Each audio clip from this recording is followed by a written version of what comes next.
arm over to his dresser, he picked up his phone and saw that it was almost 8 o'clock. With a sigh, Izuku tried to pull himself out of bed to get back to work. After carefully and painstakingly sneaking out of Achiko's embrace, Izuku made his way into his office and found Sue waiting with a cup of coffee. "Thank you," Izuku said as he promptly grabbed the cup and took a long sip. "Perfect as always." "Your praise honors me, sir," Sue said as she gave Izuku a bow. As Izuku got to his desk and got ready to start working again, he took a peek outside his window and noticed something rather peculiar. "Sue, has that absolutely enormous mountain always been there?" Izuku asked calmly. "No sir," Sue answered just as calmly. Without missing a beat, Izuku pulled out his phone again and made a quick call to Mai. "Hey, so that giant mountain." "It's not us," Mai said before Izuku could get another word out. "Right. Thanks." Izuku hung up, before making another call to Sai. "I presume this is about the giant mountain and subsequent hole?" Sai asked before Izuku could even speak. "I didn't know there was a hole, but yes. Would mind explaining what's going on with that?" Izuku asked. Early this morning, the kids started digging a hole, and as more and more kids got involved, the digging got more and more elaborate. I sent Sori to go there and see what was going on, and she somehow heard that as, jump in there and start helping them. Sai sighed. And now she's not picking up any of my calls, probably because she's too busy digging and carrying dirt. I've been keeping surveillance over the whole thing, but I haven't decided to intervene, and even still I don't know what the point of all this is. All right then, I'll go check it out myself, Izuku said. Thank you for the hard work. After hanging up, Izuku placed it in his pocket and started making his way out. Why do I have a feeling this is going to chew up the rest of my time today?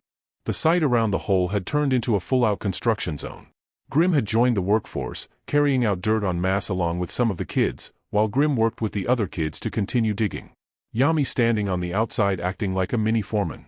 Lights were being placed along the hole, along with pieces of wood to keep the hole from collapsing in on itself, and a circular staircase made of stone had even been built around the sides. Courtesy of Sanson, and Shiruku, with help from more Grim of course. Meanwhile, the mountain had been moved farther away to prevent dirt from tumbling into the hole and was being carefully maintained by Kai with the help of other Grim. Making sure the dirt and stone that was constantly being piled on stayed firm. The hole itself was so deep that even despite the torches it was difficult to see the bottom. And you could almost certainly fit a skyscraper inside of it. It was so deep that Yami had Grim on standby to rescue anyone who might fall while being around it. Izuku approached the hole, and Yami came up to him. So, what's going on? We're digging a hole, Yami explained. Okay, but why though? Izuku asked. What could you possibly need a hole this deep for? We don't need it for anything, Hanabi said as he climbed out of the hole carrying more dirt. We just want to see how deep we can make it. Wanna join? Guess I'm not getting any more work done today, Izuku said as he grabbed a nearby shovel and descended into the hole.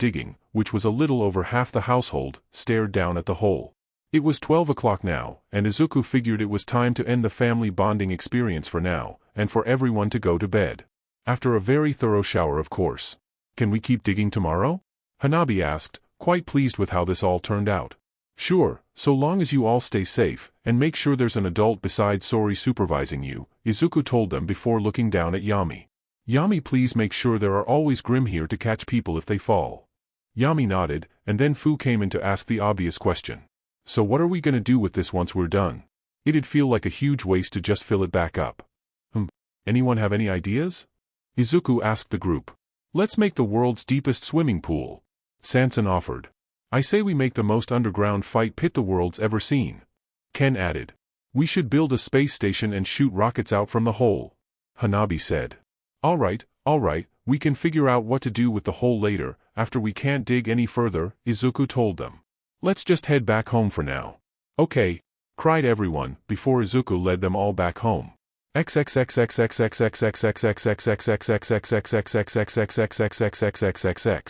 So they just spent all day digging a hole? Achiko asked as she lay in Izuku's bed. For no reason? Yeah, it was a pretty good workout, we got to bond with one another, and it was surprisingly productive considering the whole thing was a completely pointless task, Izuku admitted while drying himself off after a very thorough shower. I mean, digging a hole will do that. Achiko knew from experience. But maybe it's just me, but I don't think I'd ever do something like that for fun. Also, are you sure it's safe to just keep something like that around? There's Grim there in case anyone falls, and I've already assigned people to attach guardrails and other safety measures, so it'll be fine, Izuku told her, as he kept drying his hair. Starting to think I should cut my hair short. It's always so hard to dry. No. I like your messy green hair. Achiko cried as she reached over and started touching his hair. The hair stays then, Izuku said immediately. Hee. Good. Achiko praised, as she slowly dragged Izuku into bed. Now I want more cuddles. I figured as much, Izuku said, already back in her grasp once again. Achiko used Black Whip to pull the covers back over them, and turned off the lights, allowing them to go back to sleep. Chapter 344, Fruity Fun. Ah! Screams could be heard all around, as people fled the park in droves, almost trampling over each other to try and leave as quickly as possible. Meanwhile, deeper into the park, a bunch of female heroes had been tied up by a giant planet monster's vines. Ahahaha! My what beautiful little flowers, just waiting to get plucked. The perpetrator, Yukuba Narita, stood in front of the monstrous flower, smiling lasciviously at the heroes. You won't get away with this, violator. One of the female heroes cried, saying the girl's new villain name. Did they have to pick that? I mean, it's accurate, but still. Yukuba sighed internally. I guess that's just my fault for not picking a villain name sooner. Well, it's no use complaining about it now. Suddenly, the flower started spewing some strange liquid all over the girls, and soon their costumes began to melt off. Ah! Pervert! What is wrong with you? Of course, their cries and protests fell on deaf ears, as the villain was solely focused on their now nude bodies. Drool literally dripping from her lips as she stared at them with a crazed look. Which one of you shall I play with first? Not so fast. Yukuba turned around and saw that none other than Mineta was standing behind her, ready to fight. Dressed in her new costume. While Mineta's old costume had gone for a comic relief vibe, this one went for something quiet different. Her fruit bowl has turned into a mini skirt that left very little to the imagination. And the purple crop top that practically screamed underboob had about as much cloth as her yellow scarf, that matched with her yellow-heeled boots, and her yellow gloves. Mineta had decorated her entire body with vine and grape tattoos that were strategically provocative. Her hair had been filled with decorative hair clips that looked like her purple ball things, and she'd given herself a green highlight in the shape of a hogue. Well, aren't you a massive slut?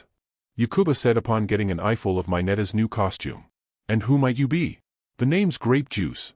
And I'm gonna be the one to put an end to your monstrous molestation. Mineta cried, before charging straight toward the villainess. You're all talk. Yukuba said as willed her flower monster to attack. The creature sent out its 8 remaining vines to try and grab Mineta like it did the other heroes. As the vines came close, Mineta acted fast, quickly created a ball, throwing it in front of her, and then jumping on it, sending her bouncing up high into the air, causing all the vines to grab nothing but air. Now up in the air, Mineta quickly created a ton of balls and tossed them down. Some landed in the flower's eyes, blinding the beast, while the rest fell towards Yukuba, who with one mighty swipe of her whip, swatted them all away. Now without sight, the flower monster wildly flailed its vines around, and one came right at Mineta.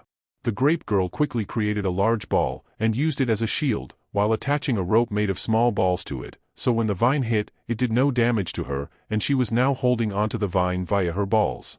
As the monster continued to flail its vines about, Mineta waited until just the right time, and then let go, and she started rocketing toward Yukuba. Yukuba sent her whip out toward Mineta, but Mineta created a bunch of mini balls on her fingertips, and grabbed it, using it to reel herself in faster, as she rolled in the air, and kicked Yukuba right in the face. Gah! Yukuba staggered back as Mineta jumped off her face and flipped back onto her feet. The attack didn't really do any damage to Yukuba, but getting kicked in the face was still pretty disorienting to the people who weren't used to it, even if it didn't hurt. But of course, it was only for a second, as Yukuba quickly shook it off, and looked back at Mineta with a smirk. I must admit, you definitely know how to handle balls. Thanks, I've been practicing, Mineta replied, just as suggestively. I'm quite good with my hands, you see. Surrender and I'd love to show you my skills. Tempting, but I'd honestly rather show you my skills. Yukuba said with a devious smile. Tell me, how exactly do you plan on defeating me when you can't even so much as leave a scratch? Mineta laughed. Don't need to hot stuff. I'm not the hard hitter, just the distraction. And then, without any warning, Yukuba found herself wrapped in Eraserhead's capture scarf, as the hero/teacher stood behind her, his hair raised and eyes glowing. Then MT Lady suddenly appeared behind her planet monster, growing to full size, before squashing the monster under her foot. The flower monster died immediately, shriveling and shrinking, releasing the captured heroes. I'd suggest you rethink your position on not surrendering, Aizawa told her, as he kept his gaze steady and his grip firm. Yukuba touched the scarf, intending to turn it into a monster. But nothing happened. I can't use my quirk? Oh no. In a panic, Yukuba takes flight, relieved to see that at least her wings still worked. Looks like he can't disable monsters I've already made. The body enhancements that thing gave me seem to be working too. So I just can't create any new monsters. Alright, it's time to flee. With that, she spun herself around midair, unwrapping the scarf around her until she was free. Well, this was a lovely little spat, but I must be going now. Good day, Yukuba said, before flying away as fast as she could. Mineta ran after her, with MT Lady running behind her. Mineta threw a ball down on the ground and jumped on it, sending her up into the air. MT Lady grabbed her, cocked her arm back, and then threw Mineta at the villainess. Yukuba had already flown out of the park, flying over the emptied streets. I don't know the limits of that man's quirk, but maybe if I get far enough away it'll wear off. It can't be permanent, right? No, if it was everyone would have heard about a quirk like the... And then Mineta came flying in and landed on her back. Ah. What? Yukuba accidentally dropped her villainous act, as she looked up at Mineta in shock. Man, MT Lady has a good arm. And great aim. She should play baseball. Mineta thought, as she quickly wrapped Yukuba up in a chain of balls, pinning her arms to her sides, before letting go of her, falling back to the ground, while creating a link to the balls with more balls. Mineta created another big ball, threw it down under her, landed on it, bounced off, and then landed on her feet, before sticking the end of the ball line onto the ground. Sticking it to the concrete. This brought Yukuba to a sudden stop, as she was now essentially linked to the concrete via a line of super sticky balls. Impressive work, grape juice, but I'm not the kind of gal who likes being tied down. Yukuba quipped before she started tugging against the balls with all her might, trying desperately to break free. For the first couple of seconds nothing happened, but then the top of the concrete started to crack. While she wasn't quite strong enough to break free of Mineta's balls, she was strong enough to break the ground they were attached to. In response, Mineta started adding more balls to the chain, attaching it to more concrete. So as Yukuba kept tearing up the ground, Mineta just kept creating more ground she'd have to tear up to escape. Oh no, you don't. I'm going in for assistance. MT Lady cried as she came running in. Then, she jumped up into the air, leaping toward the villain, until she came falling down on top of her, but first. Yukuba's eyes widened as she saw the biggest behind in the world falling directly on top of her. And the only thing she could think to do before she got sat on, was reach up towards it, as her nose started to bleed. Slam. And just like that, MT Lady had but slammed the villain into the ground. Damn. Was all Mineta could say as the dust settled. MT Lady tried to get up but found she was stuck. Some of Mineta's balls had gotten stuck to her butt, thus attaching it to the street.